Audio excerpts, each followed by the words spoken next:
Welcome back on Avalanche Alert. As you can see, the group just got a lot better looking.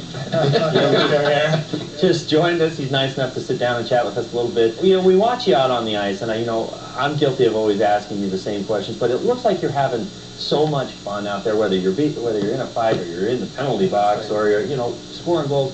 Are you having as much fun as it looks like you're having? Yeah, you know what? It's a game. If anything, my parents, one advice they gave me when I was younger, just go out there and have fun. And I'm still running on that advice, even at 34. And the day, the day I won't have fun, I'm going to retire because, it's not the sport that I know. And it's not the sport I love if I don't have fun out there. Just to follow up what Kyle said, we have seen some things on the broadcast with you in the penalty box, talking to the referees, talking to the penalty box attendants, and why is that part of your game? Where's that fit in? I don't know. I like to talk like you all you guys know. You don't understand me all the time, but I like to go out there and talk, and I've known those referees for years now and make friends with them, and it's better to be friends than enemies with them. Who is the best you've gone verbally sort of sparred with? Is there anybody that...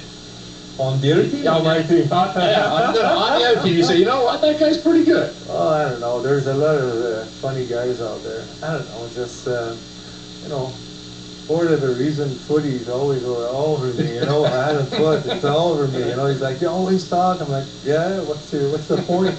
But I don't know. So many guys over the years.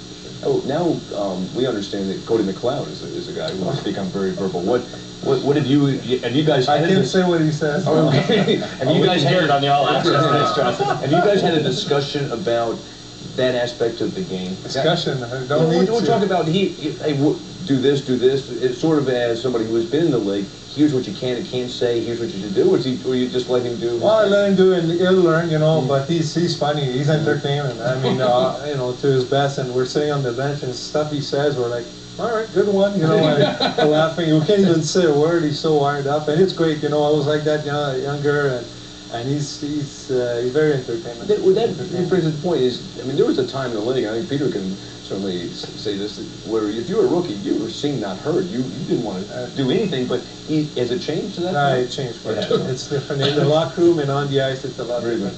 Even like from Peter's days, from even my days when I started, it's totally different. I couldn't see myself at 20 in St. Louis starting chirping to the guy. Those guys were looking at me. All right, let's see you out there next shift. And no instigator, roll back down and everything. It's different. Last year, a lot of times it was you against the world as far as some of the physical things that were going to happen. This team we seem to feel, but is it as a parent inside that locker room with Finger, they brought Parker back, McLeod, McCormick, yourself, this is a different sort of hockey club than maybe even from the start of the season? Grittier for sure. Yeah. I think it's the grittiest team we have since I've been here. I welcome that, Peter. Don't get me wrong. I'll do my job when it's time to do it. I'll be there, first one there. But at one point, when you fight that many times, like last year and even a little bit the year before, there's a fight that you don't have any reason to fight just to prove that a young kid wants to prove himself. Now we got 4, 5, 6 guys who can't do it. The other guys are thinking a little bit more about coming after me because they know they get the twin Codys, like I call them, and the big Parksy, who's nobody wants to mess with, and I can't really blame them. Yeah, but and the thing is, it must be, that it must be nice to stay within your size. Take the guys that are, because some of those guys you look at there, you go to George LaRock, it's like, oh yeah, that's away from summer. Yeah, okay. Oh, you really know hey, buddy, don't lean on me. It is nice though, I'm not a big guy, but when you get guys bigger and different weight class, I welcome that for sure. Hey Ian, quickly before we go, number 900 right around the corner. Your thoughts on you? Yeah, tell me about you. How long we got here?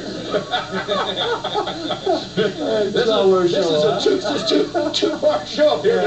Ian on Ian. Stick around for the next half an hour. It's great. Like I said, I'm having fun. Even I'm around 900 right now. It's great. It goes so fast, though. A lot faster than I expected. And that's one thing. The older guys, when I first started, they were like, you're 20 years old, you think, you'll play forever, and they're like, well, just enjoy because it goes really fast. And they were right on, like you said, I'm 900, really close to 900, and it seems like it was yesterday I started to play, but I'm having fun and gonna keep playing as long as somebody give me a job, and as long as I'm having fun out there. Well, Ian, obviously, thank you for joining us here today. You make our jobs easier and more entertaining on a nightly basis, certainly. So for Peter McNabb, Ian Laperriere, Mike Haynes, I'm Kyle Keefe. We'll see you next week.